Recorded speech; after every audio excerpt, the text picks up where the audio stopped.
Bhagavate Vasudevaya.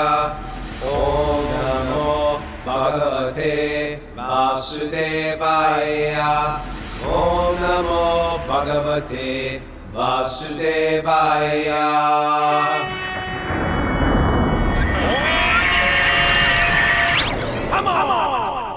Live from Super Soul Farm. This is Wisdom of the Sages, your daily yoga podcast with your host, Raghunath, and co-host and senior educator at the Bhakti Center in New York City, Kaustubha Das. Welcome to our show. Welcome. Wisdom of the Sages is a chance to study wisdom literature of the yoga tradition, which is often overlooked. In the yoga, oh man, I read it wrong. See, I write things down to read them, but sometimes I read them. Sometimes I can't find them after I write them down. So I found it today because I have a whole bunch of things that I say. And then today I just put the comma thing in the wrong place. Wisdom of the Sage, and I try to make it look like I'm not reading. That's my little trick. That's my trick. Ready? I'll try it again. You know, Wisdom of the Sage is a chance to study wisdom literature of the yoga tradition, which is often overlooked in the yoga community. Is it? Maybe I have to rewrite. It is. It's very often overlooked. Tell me more. Well, we try to put it into practice to upgrade our life.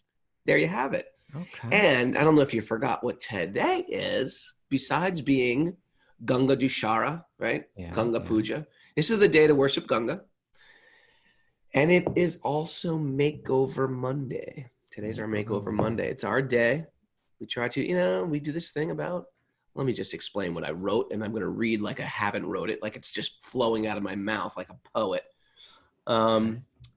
Makeover Monday, whatever happened last week is over. Makeover Monday is a day to start thinking, who am I going to become this week?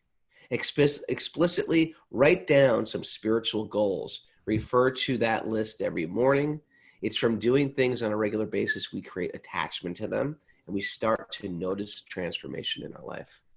Can you share with us some of the things that people are doing on Makeover Monday? You trying to dig into my personal life? Not yours. I'm saying others, because there's that thread on our Patreon. No, there is a great thread going on Makeover Monday. If you're on the Patreon group, they're writing things about things they want to add. We basically go into two categories: things I want to let go of, and things I want to add to my life. Okay. So sometimes it's something like very loudly spiritual. I'm going to read more. I'm going to read explicitly. I'm going to read for an hour a day. There's a whole Bhakti book club on the Patreon, on the Discord thread. They have their readings together. And then there is people, it could be something physical, because without the physical, it's hard to maintain a spiritual sometimes if we neglect our physical body. Mm-hmm. So sometimes it's a dietary thing. If we're out of control with our diet, the whole idea in yoga is you're trying to regulate and control the senses so they don't start to control you, and then therefore we can connect more. So sometimes it's dietary, sometimes it's sleep, sometimes it's rising early, sometimes sometimes meditation, it has to do with, like how you treat your family and stuff like that. Yeah, losing your cool. I tend to lose my cool. I know I seem very calm and reserved, but no, sometimes I lose my cool. Imagine what it looks like when you lose your cool, Raghunath. It's not pretty, man. It's not pretty. I can get real loud or real quick. I can go like 0 to 90 in like, and I got a lot of buttons all over my body that kids from all ages can push. But I'm trying. I try to regulate my play with my kids. I want to spend time with my kids every day. I want to spend time with my wife every day. And it's actually part of it. She doesn't even know that, but it's part of my thing. It's like I want to have special, to be that father and husband, you play that role. And then also I have time for God. It's my meditation time, my internal time. And truthfully, I think that time is the most important time because it helps me relate to the other people in my universe in a special way. You go in a deeper way. Yeah. Go in and then take it out. Okay. Very well put. Thank you. Makeover Monday. Write down some things. I haven't participated yet. Maybe I will sometime soon. You keep encouraging me. Maybe I'll do a Makeover Monday thing. I mean, I'm what do you call it? You know me, man. I'm a little bit of a train wreck. I need to pull this stuff together on a regular basis. We all do. But yeah, it's good to notice and it's good to work on. And the 12-step group on the Discord thread is out of control too. It's really blew up over the weekend. Thanks to Jiva. Yeah. I didn't check in with her. Maybe we check in with her. Is she around? I don't see her. I don't know. I don't see her. She was trying to get in. Don't let her in. She'll try to take control. No, I'm just kidding. But you blocked her? Is that what happened? Mara blocked her. She's not going to upstage me. Anyway, we'll get a report on that, and we'll come back. Nicole said that yesterday's 12-step meeting was really wonderful, and thank you to all involved for providing this opportunity. All right. Nicole wrote that. It's a great time to share your darkest. And remember the thing about the 12-step thing, we keep that in complete confidence. We keep it in confidence, and in that confidence, in that confidentiality, there's a container of safety, so you can be fully free to share how you feel and sort of empty your cup, so to speak. And we're there for you. You said that there's book clubs going on, but you don't mean like actual book clubs where people are getting together separately and reading, or is that what you mean? They are. They're getting together separately. Really? This is so good. It's that was very organic. That was not like my brainchild. These guys just got together and said, "Look, there's more." I can't remember how it started, but there's more time out there. Let's find some time to read. Yes. Yeah, or on Sleep-In Saturday, they're like, "Oh, let's read earlier." It's great. We ought to kind of get that more organized, like create opportunities for people so that they could join different book clubs and keep things going. I think as it gets bigger, we can have different book clubs. Oh, I read that book, I'm going to try this book club. Yeah. So every day there's cool stuff going on, every morning, every evening. And we're going to get yoga classes twice a week. Get yoga classes twice a week. So anyway, it's a good intro to join our Patreon account, because we're trying to make this like a spiritual mall. Let's not call it a mall. Let's call it a village. I'm sick of malls. We're trying to make it a spiritual village. You can wander over here and get an asana class. Yeah, you can go get over there and read a book with a friend. Go in there, get a recipe. I wish you could. That's the only thing you can't eat in this village. You got to eat at home and then share. Well, although Mara could give a cooking class. Yeah. She's got nothing to do. I'm just going to start volunteering people. I'd be happy to. So, shall we start the Srimad Bhagavatam? Right. We're in a very sweet place today on the Bhagavatam. Narayan. Go ahead. Go ahead. You kick it off. Kick it off? All right. Narayanam namaskritya naram chaiva narottamam devim saraswatim vyasam tato jayamudiraye. Before reciting the Srimad Bhagavatam, which is our very means of conquest, one should offer obeisances unto the Supreme Lord Narayan, unto Narayan Rishi, the supermost human being, unto Mother Saraswati, the goddess of learning, and to Srila Vyasadeva, the author, and to Mother Ganga. Nasta priyeshva badreshu nityam bhagavat sevaya bhagavati uttama shloke bhaktir bhavati naishtiki. By regular attendance in classes on the Bhagavatam and by rendering of service to the pure devotee, all that is troublesome to the heart is almost completely destroyed. In loving service to the personality of Godhead, who is praised with transcendental songs, is established as an irrevocable fact. Om Jnanatamarandasya Gyananjana Salakaya Chakshurunmilitam Yena Tasmai Shri Gurave Namaha. You mentioned Ganga. Yes. I just threw that people in. may be wondering why. Well, I said today is Ganga Puja. Today is the day before the show started, didn't you? Or did you say I forgot it. We have a little pre-show. If you're listening to this live, welcome. If you're listening, we do have a little pre-show before the show. If you want to join that little pre-show club, you can. It's not exclusive, but you have to give a pint of blood. No, you have to just contact Mara at wisdomofthesages108@gmail.com. Wisdomofthesages108@gmail.com, and she'll give you the secret codes to get into our Zoomer group. And what would they have found out today? Today is Ganga Puja. Today is the descent of Mother Ganga from the spiritual sky. The Ganga is not an ordinary river. Not at all. Just like there's a Shoshana, if you study Vedic physiology, Vedic anatomy, there's a whole subtle Shoshana. Tell us about the Shoshana. The Shoshana is an invisible, almost like an invisible tract from your lower chakras to your crown chakra. Channel. Can't see it, won't show up on your MRI, but it's there, according to the yogis. And this is how the Kundalini, right, or the prana rises from the Sushumna, right, to the crown.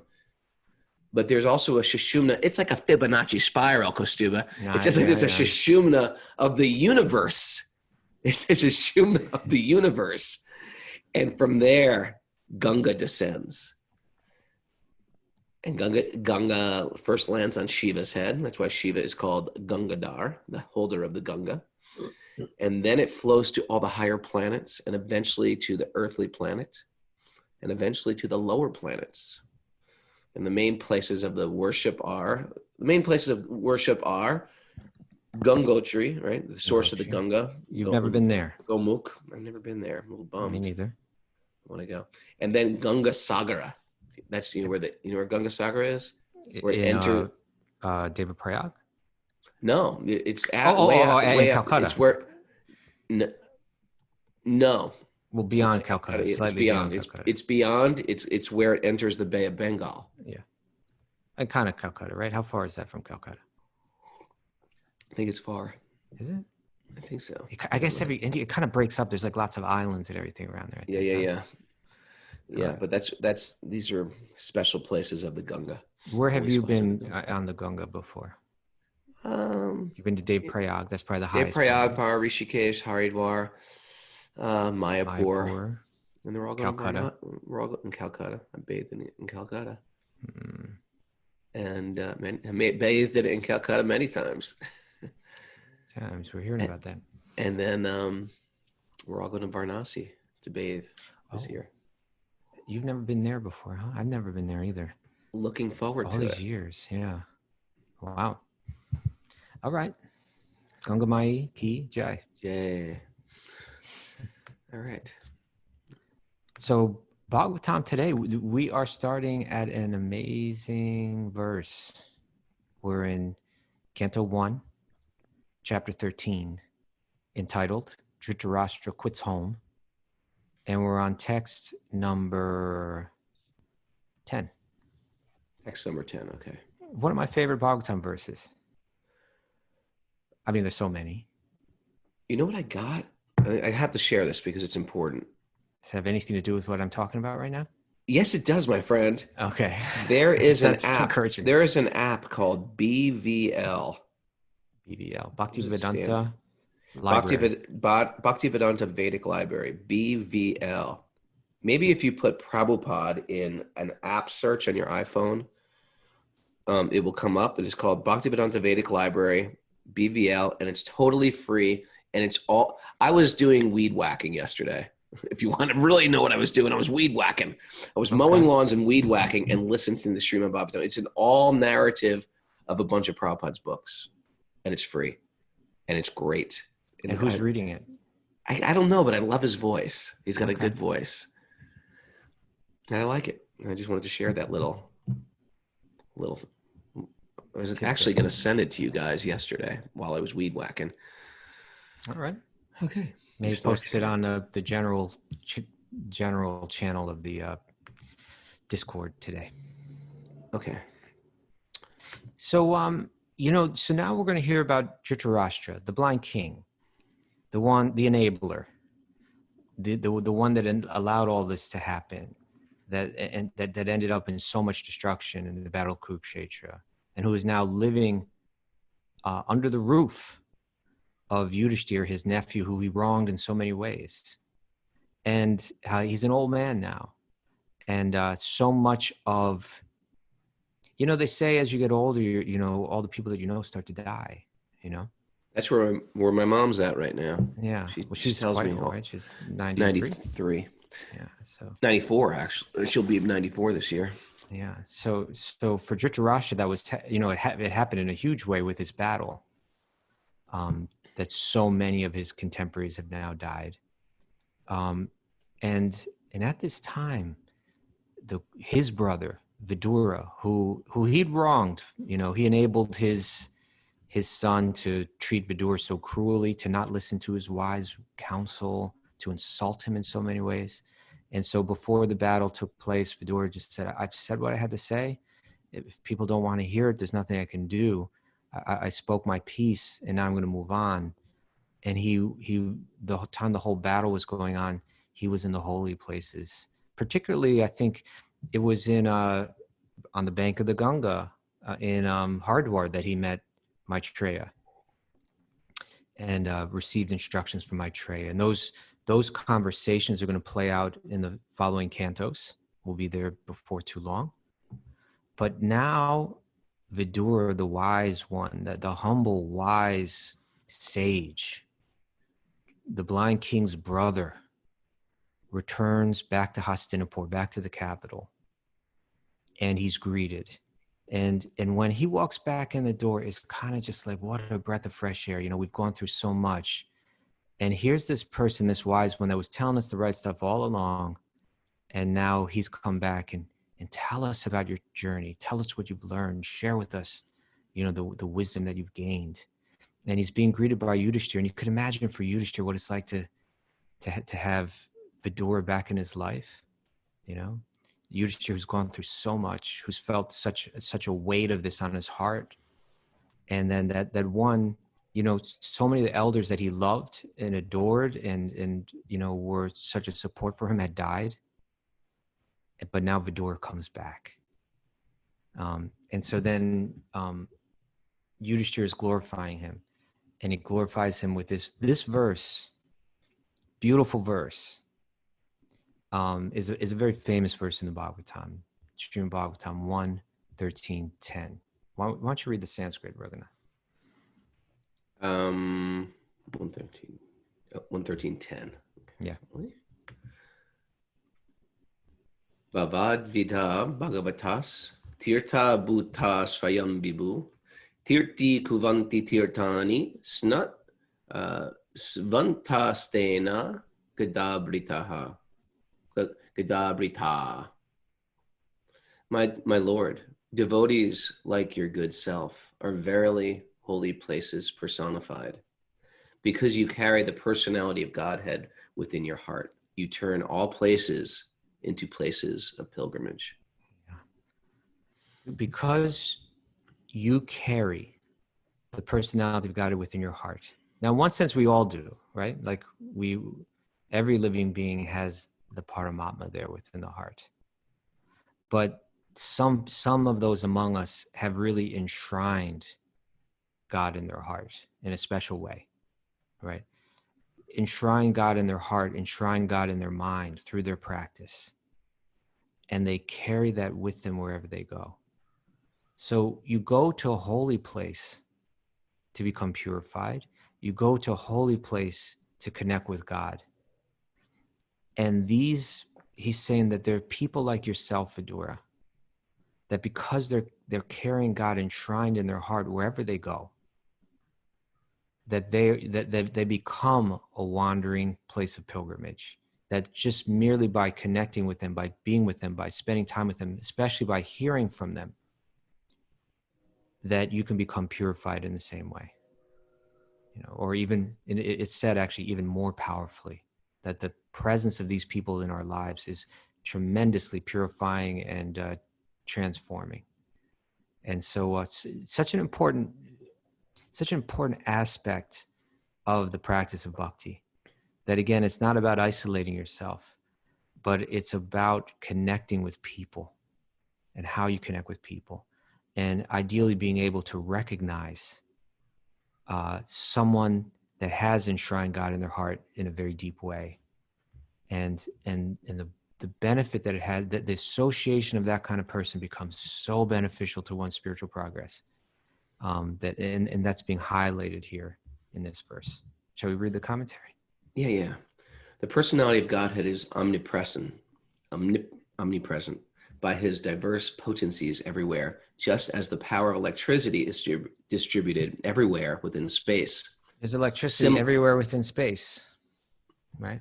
You know, it's there. It's in the atmosphere. They call it atmospheric electricity. I did a little investigation, actually. For you, atmospheric electricity. It's called atmospheric electricity. Mara probably knew that. She learned that in her science classes. And they say that every meter that you go up is like 100-watt increase. Of electricity? Of electricity, yeah. And then, you know, with the right kind of equipment, you can gather that electricity. Okay. So Srila Prabhupada's using an analogy here. He's saying, just like there's electricity is distributed everywhere, similarly, the Lord's omnipresence, you know, is everywhere. Okay. So God is present everywhere. That's a fact. But even though we're walking through the atmosphere and we're not aware of the electricity that's around us. Okay. But someone that knows how to connect with that, they can, well, Prabhupada's about to use the analogy here. They can create a light bulb, and the brightness of that electricity, you know, can manifest in a very tangible way in one spot. And so now he'll continue with this. I think it's a great analogy. Go ahead. A pure devotee. Similarly, the Lord's omnipresence is perceived and manifested by his unalloyed devotees like Vidura, just as electricity is manifested in an electric bulb. A pure devotee like Vidura always feels the presence of the Lord everywhere. He sees everything in the potency of the Lord, and the Lord in everything. By the way, it's also good to note, sometimes, you know, we speak about hierarchies and higher castes or different social positions. But here we have Vidura, who out of the three brothers, Dhritarashtra, Pandu, and Vidura, he's of a lower caste, so to speak. Technically, right? Because he had the maid servant was his mother, and Vyasadeva was the father. Pretty amazing. Vyasadeva was the father of Vidura. And, but he was considered the purest and the most respected, even though he had that lower, we call it a lower birth, but he was actually the highest. So in spiritual life, your external, whatever you got, I mean, Dhritarashtra was like playing this role of a king, an elder, and et cetera. But it was obvious, like, you have to live up to a certain spiritual adhikari, or a certain spiritual, what's the word I'm looking for? Standard qualification to actually fully step into your spiritual life. It doesn't matter if you're born in a wealthy family, low-born family, high-born family. It means nothing. That's just it's ultimately temporary. It's not you.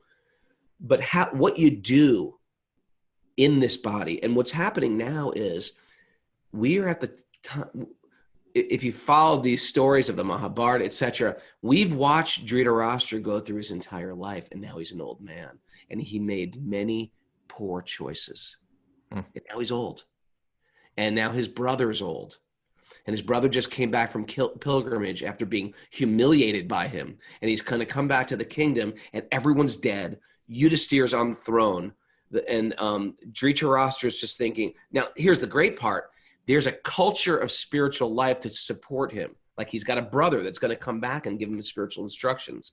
This is part of our mission, is to recreate this sangha, or a culture, or a container where we can lift each other. That's what these guys are doing on the 12-step thread, on the book club thread, on the Makeover Monday thread. It's like they're creating like cushions for each other where we're weak, to bolster us, to make us strong. If we were just isolated, had no community, at a time in like Dhritarashtra's life, this is where you ship him off to the nursing home and he just dies sad. But what's going to happen is Vidura comes back. And because Vidura has been connected his whole life, he's going to come back and lay some heavy truths on Dhritarashtra right now. Yeah, you know, he could have easily have just said, you know, Dhritarashtra, you made your bed, now lie in it. It's really easy to say. You screwed up your life. Okay, fine. I was speaking the truth. You should have listened to me. You didn't. I told you so. I told you so. Right? Yeah, you didn't listen to me. And Never say rather, I told you so. It's such a horrible statement. and rather you allowed your evil son that everybody was warning you about how off he was. You allowed him to we told you totally he was going to destroy the world. We told you that, and he did. And you allowed him to just insult me when I was just trying to help, you know. But still, you know, he loves his brother. He's coming back. You know, he was living out there. Can you imagine how beautiful these forests and these pilgrimage places and these ashrams must have been then? Yeah. You know, how pleasant they must have been, and how sad to a person like Vidura, who had gone through the life of political intrigue, but who had such a strong spiritual kind of, such a strong spiritual taste in his life that for him, he could have just stayed there in Hardwar on the bank of the Ganga and just lived the rest of his life there. But he walks all the way back. How long do you think it takes to walk from Hardwar to Delhi? That's long a time, walk. right? I mean, it's probably like walk. takes you a week or two or something. I don't know how long. I don't know how many miles do you walk in a day if you're walking steady. Yeah, you're bicycling, walking. I don't think he had a bicycle. No. You know, so he walks all the way back to Hastinapur, and with one purpose. He's gonna walk in there and walk out, you know, but he walks in there for one purpose, because he's got to speak to his brother. You know, one last chance to speak to Dhritarashtra and to help him at the end of his life. And this is the sort of goal. This is sort of the job of sadhus, to come into your life and shake you up and wake you up. And sometimes, and this is the problem a lot of times with modern day sadhu, they say everything nice and everything nice and everything nice. And they tell you what you want to hear. You don't have to give up this. You don't have to give up that. You don't have to do this. And what happens is you never grow. So another word for guru means heavy. And a guru also cuts. And the guru's job is to cut away the false ego. If your false ego is not getting cut away, you got to start to rethink who your teachers are in your life. It should be, the process of giving up my ego will be painful. It happens just in the material realm. We'll have to give it up and we cry. But better if we hear from guru and say, yeah, what was I thinking holding on to this thing that was not serving me? I'm going to continue. Please do. The holy places all over the earth are meant for purifying the polluted consciousness of the human being by an atmosphere surcharged with the presence of the Lord's unalloyed devotees. If anyone visits a holy place, he must search out the pure devotees residing in such holy places, take lessons from them, try to apply such instructions in practical life, and thus gradually prepare oneself for the ultimate salvation. Going back to Godhead. All these things that we do on a regular basis help us. Like we had a class today. It was a good class. Kaustubha speak wise words. I get benefit from it today. Not only will I get benefit from today, I'll get benefit tomorrow when I go to class tomorrow, when I do my meditation tomorrow. But the real thing we're building towards is, first of all, life becomes a little bit more peaceful. It becomes able to deal with all the chaos in life as well as the success in life. You know, we were talking to Moby yesterday in our interview, and we just see how success can really wreak havoc on someone's life, right? But really what we're actually preparing for is the ultimate change of bodies. Can I have that balance, that samadhi, that connectedness at the greatest devastating time in life, which is death, when I actually have to leave my body? So this is our prep. It's day to day, it makes our life sweeter. But also there's like another benefit to this yoga practice. To go to some holy place of pilgrimage does not mean just to take bath in the Ganges or the Yamuna or to visit temples situated in those places. One should also find representatives of Vidura who have no desire in life save and except to serve the personality of Godhead. It's about finding the right people, right? It's about finding the right people. If you have the wrong people on pilgrimage, you don't have a pilgrimage. You have sightseeing. It's different. On pilgrimage, you have to hear on a regular basis. You have to chant on a regular basis. And then temples and bathing and stuff like that come into play. But otherwise, I've seen people on pilgrimage just sort of like lost, you know, that come to these holy places and they don't really know what to do. They go back to their hotel rooms, they watch some TV, and they miss out on what those places have to offer. Right. This is where we were so fortunate. We had people that just took us by the hand. Took us by the hand. Revealed the meaning of these places, the meanings of these teachers, and introduced us to so many other important people.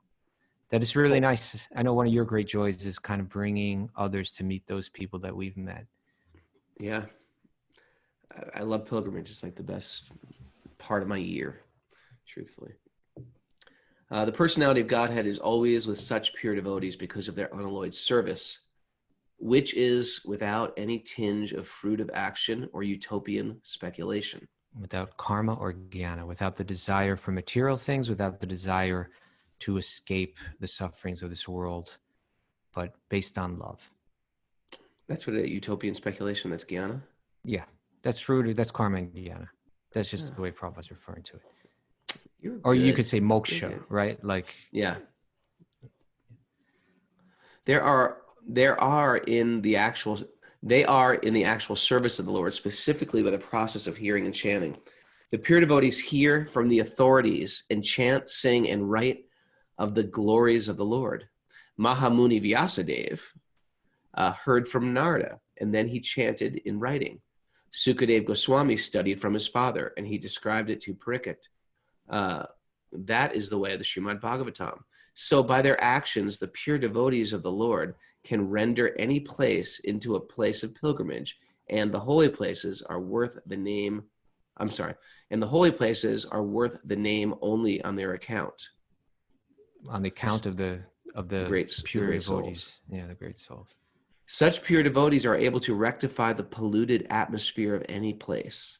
And what to speak of a holy place rendered unholy by the questionable actions of interested persons who try to adopt a professional life at the cost of reputation of a holy place. It's a little Prabhupada Jap said right there at the end. That there are people that take advantage of it. Is he referring to anybody in particular? I don't know. What's the inside story? I don't know. But he's talking about someone. But it's a beautiful point. I remember when we had Parmananda on, not this weekend, but the weekend before, and then we brought Louis on. I know Dr. Louis here right now, but we brought Dr. Louis on, and he mentioned that we as kids we kind of hung out in Tompkins Square Park, and in that park, Prabhupada. That park, which otherwise, like from an external point of view, is just a park, but even more so, like particularly at that time, it was like it was called Needle Park. Yeah, well, Needle Park was uptown, right? But maybe some people called it that. But there was a park called Needle Park uptown that was, but it could have been called Needle Park for sure because it was, it was a crime-ridden, drug-ridden, dirty. Dirty. I've seen many fights in that park. I've seen. Yeah. It was a horrible place. I could tell you really bizarre things. I'm going to keep you on track. I'm going to keep you on track, Prabhu. Yeah. So what happens? He starts chasing squirrels, Kaustubha. Okay, all right. Takes us right off the Bhagavatam. Come on. Thank you for bringing me back.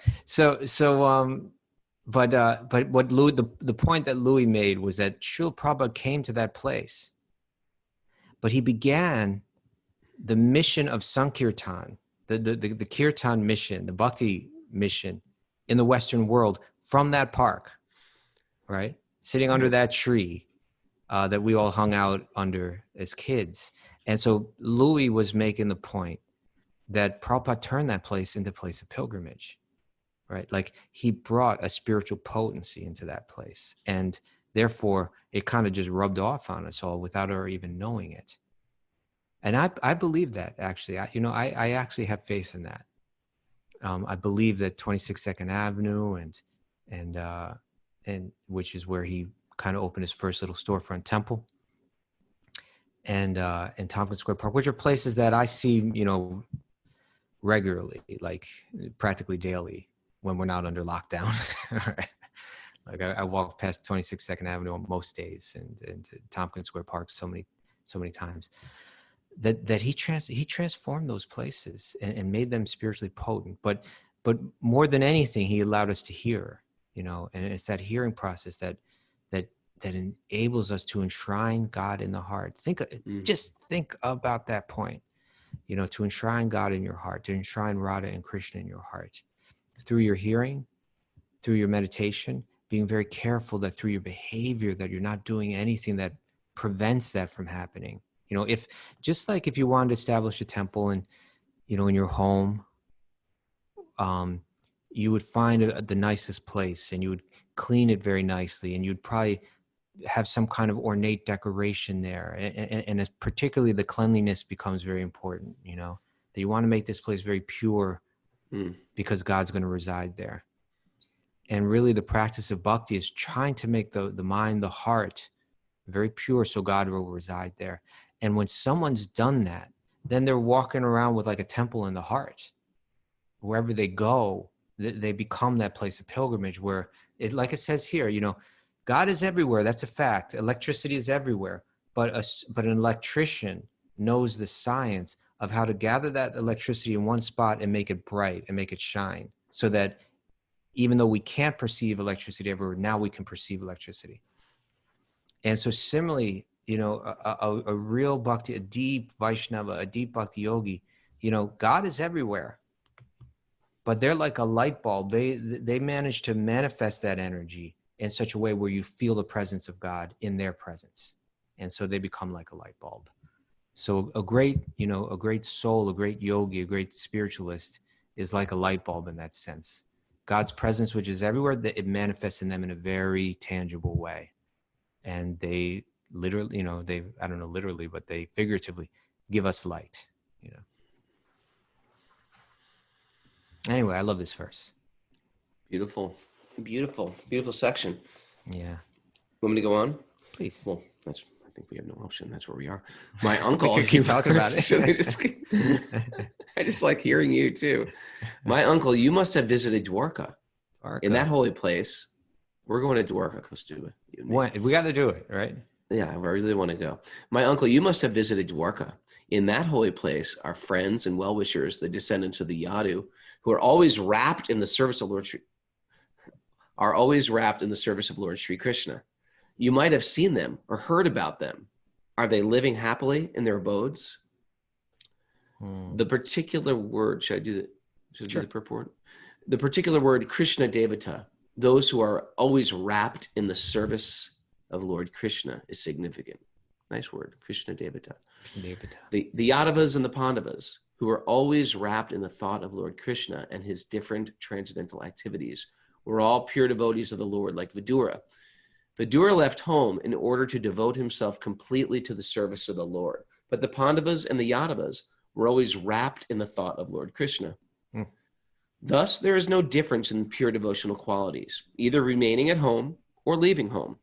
The real qualification of a pure devotee is to become wrapped in the thought of Krishna favorably, knowing well that Lord Krishna is the absolute personality of Godhead. Here's an interesting point. Kamsa, Jarasandha, and Shishupal, and other demons like them, were always wrapped in the thought of Lord Krishna. But they were absorbed in a different way, namely unfavorably, were thinking of him to be a powerful man only. Therefore, Kamsa, Shishupal are not on the same level as pure devotees like Vidura and the Pandavas and the Yadavas. So they were meditating, but they hated Krishna. Maharaj Yudhisthira, Well, just that Prabhupada he says, either remaining at home or leaving home. Bhakti isn't about renunciation. Renunciation can play a role in one's practice, but we can't, many people will kind of equate renunciation with spirituality because it's a manifestation. Or advancement at all. They say, well, he's a monk, he's a sannyasi, they must be advanced. Not necessarily true. You could have done that completely for the wrong reason.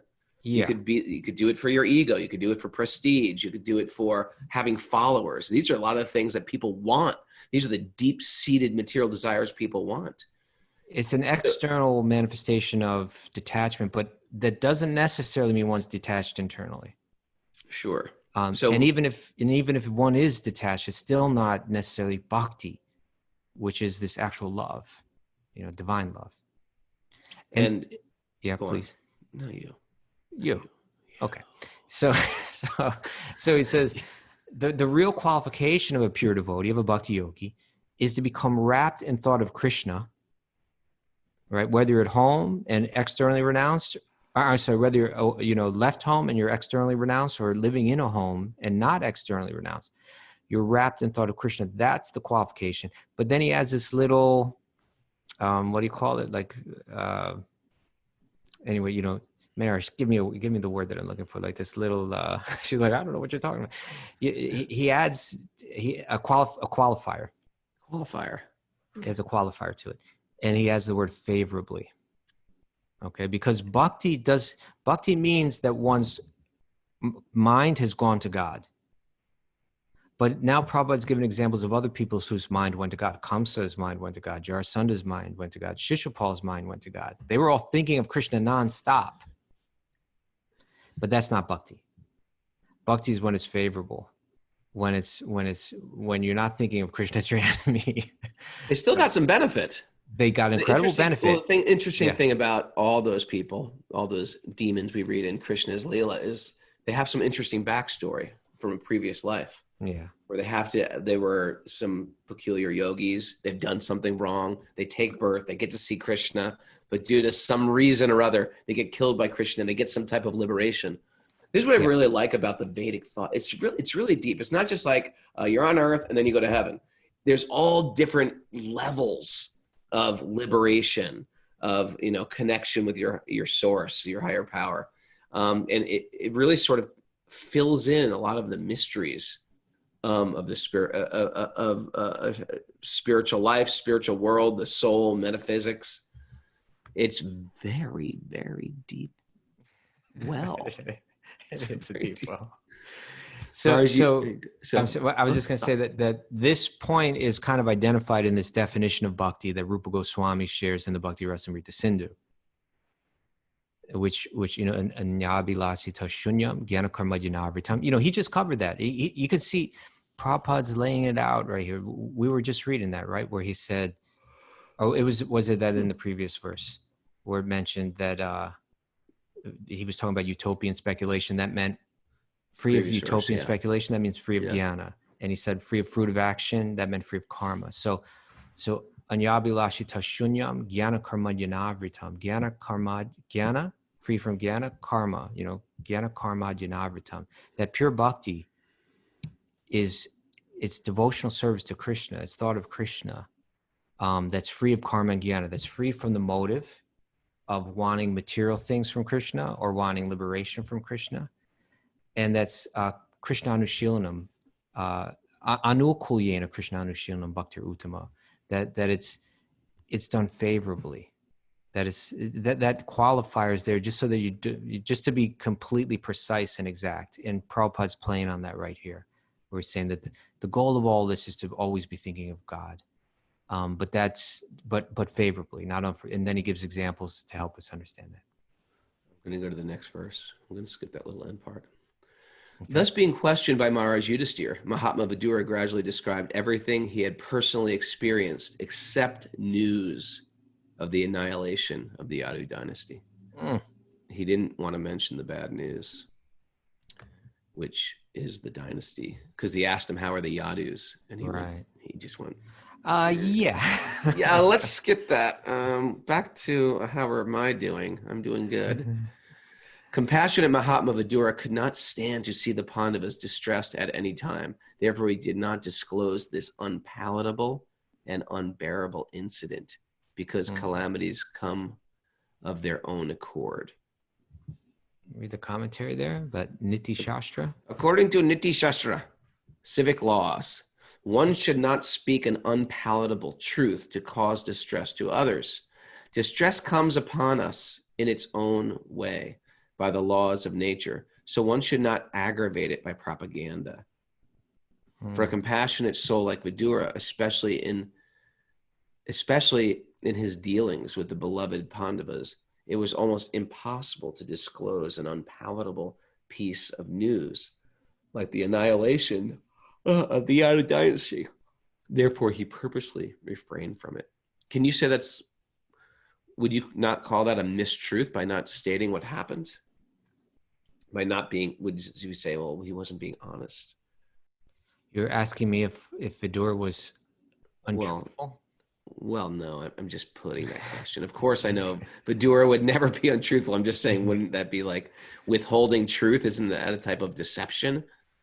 I guess always what matters is the intention. And so I think at this time, he didn't want to share this. He was sensitive to time. And so eventually this news was certainly going to come out, but he just wanted to let's not talk about that right now. So he held on to it. Okay.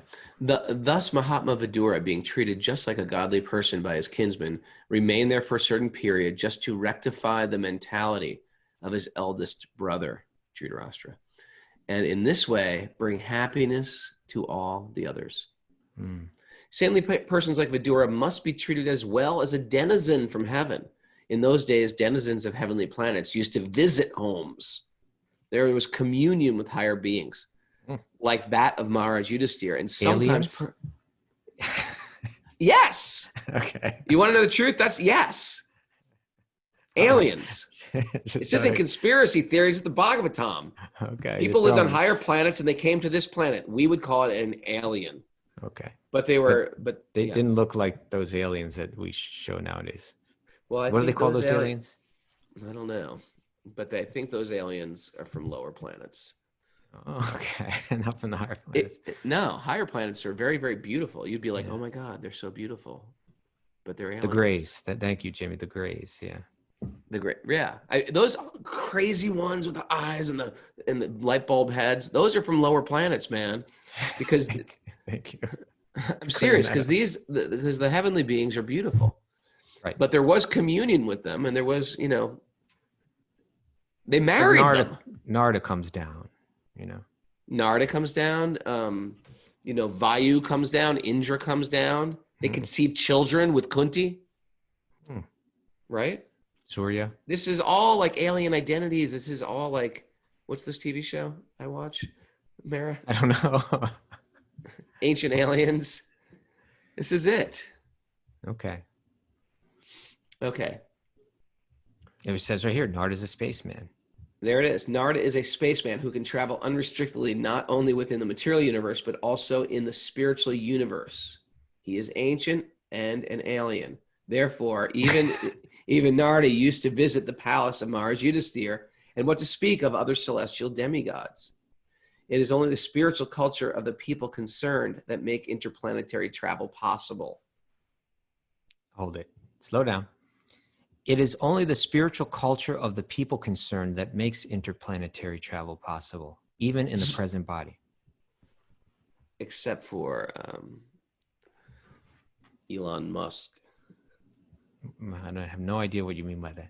He's building space travel. He's getting into space travel. Okay. Yeah. But they were doing it already. By their culture of spirituality, it enabled them to travel from planet to planet. Is that what's being said? Yeah. Okay. Maharaj Yudhisthira therefore received Vidura in the manner of reception offered to the demigods. Okay. Let's keep going. Keep reading. With the purport? Yeah. Mahatma Vidura had already adopted the renounced order of life, and therefore he did not return to his paternal palace to enjoy some material comforts. He's not coming off pilgrimage, so like, all right, I had a long pilgrimage. I'm going to stop in New Delhi. A little rough. What's that? It was a little rough. My feet are cracked. I'm going to stay a night at the Four Seasons, New Delhi, just to like get back into it wasn't like that. He didn't go back to the palace for comfort. He came back to deliver a message. He accepted out of his own mercy what was offered to him by Maharaj Yudhisthira, but the purpose of living in the palace was to deliver his elder brother Dhritarashtra, who was too much materially attached. Dhritarashtra lost all his state and the descendants in a fight with Maharaj Yudhisthira, and still, due to his sense of helplessness, he did not feel ashamed to accept the charity and hospitality of Maharaj Yudhisthira. Like he was trying to kill Maharaj Yudhisthira. Maharaj Yudhisthira is very kind, saying, you know what? I'm going to overlook all your bad qualities. You're my uncle. You're my elder. I'm going to take care of you. On the part of Maharaj Yudhisthira, it was quite in order to maintain his uncle in a befitting manner. But acceptance of such magnanimous hospitality by Dhritarashtra was not at all desirable. He accepted it because he thought that there was no other alternative. Vidura particularly came to enlighten Dhritarashtra and to give him a lift to the higher status of spiritual cognition. Wow. It is the duty of enlightened souls to deliver the fallen souls, and Vidura came for that reason. But talks of the spiritual enlightenment are so refreshing that while instructing Dhritarashtra, Vidura attracted the attention of all the members of the family. So this isn't to go find Vidura and shame him. This is what you're doing wrong. You're not being spiritual. You better start doing this. Because this is why I tell you, it's so important to live this stuff, because we don't become qualified to speak it, because it's otherwise our preaching all just becomes ego driven. You know, what you are doing wrong with your life, Kaustubha, and how you should do it better. And what are you doing now? Tell me. You're doing fine. Don't be like that. Sometimes you gotta speak the truth. I'm the problem in our relationship. Come on. You know, but Dhritarashtra, Vidura rather, he came, and therefore when he instructs, whether it's either cutting or whether it's soft, it transforms, and it's not brutal, it's compassionate. Like your guru, Tamal Krishna Maharaj, he was tough, and he would cut the ego. And I would say, I felt devastated by that man, but there was Mara knows all the stories. Mara knows all the stories, but I felt like, man, this guy loves me. He actually loves me. He actually cares about me. He said some harsh things about my ego.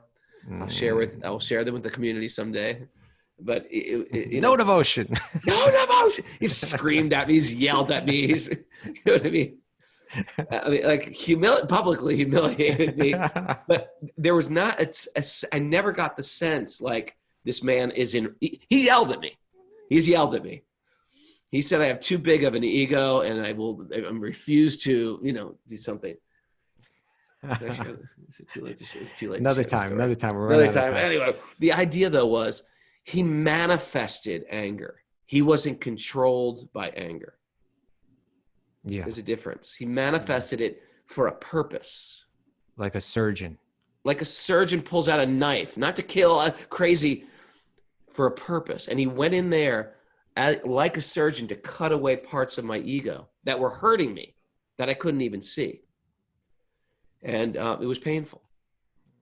So in that way, we want these great souls in our life, and it's going to be a little painful to release. And when they're compassionate, just like the doctor will. Did you ever have your tonsils taken out, Raghunath? No, I got good tonsils. Okay, me too. But from what I hear, then they come and they give you some ice cream afterward, right? And so it's like that sadhu. They may say something that's tough, that's hard to handle, but they're so sweet to you. That you take it. And so Vidura was that kind of great soul. He's going to speak some harsh things, but Dhritarashtra can't mistake that he knows that Vidura is speaking for my own good. And it'll be really interesting to read how it plays out. Dhritarashtra's future we'll read about. You'll feel naturally like if they're not doing it in a pure way, you'll feel like this person's trying to shame me, this person's trying to humiliate me. Yeah. But if your heart is ready and open to change, and they're doing it in that pure way, you'll feel like, oh, this is love. What do you think about that, Kaustubha? I'm with you. Let's get this week going. Start bouncing on your chair. Thanks, everybody, for joining us on Apple Podcasts, Spotify, and Stitcher. If you like us, go to Apple Podcasts right now. Give us a 5-star review. We appreciate that. If you'd like to join our little Patreon party and keep this boat floating, thank you for everybody who's done it. We're going to try to make this a transcendental village where you go in for anything. You give it whatever you want to give. Donation to help keep us floating. And we're going to get yoga classes. We're going to actually get spiritual therapists. We're going to talk about that this week. Spiritual therapy. We're going to have a therapy section. That's coming. A 12-step program. A general program. That sounds boring, but general's good. And then also, huh? I'm saying Ryan Gleason says we're the new village people. We're the new village people. Which one are you? I'm the carpenter. The carpenter. I knew, one of the village people lived at 26 2nd Avenue. I think it was it was the cowboy. He's a devotee? No, but he liked the devotees. There. He liked the kirtan, he liked the devotees. But the cowboy, he was cool. So many interesting people, man. It's New York,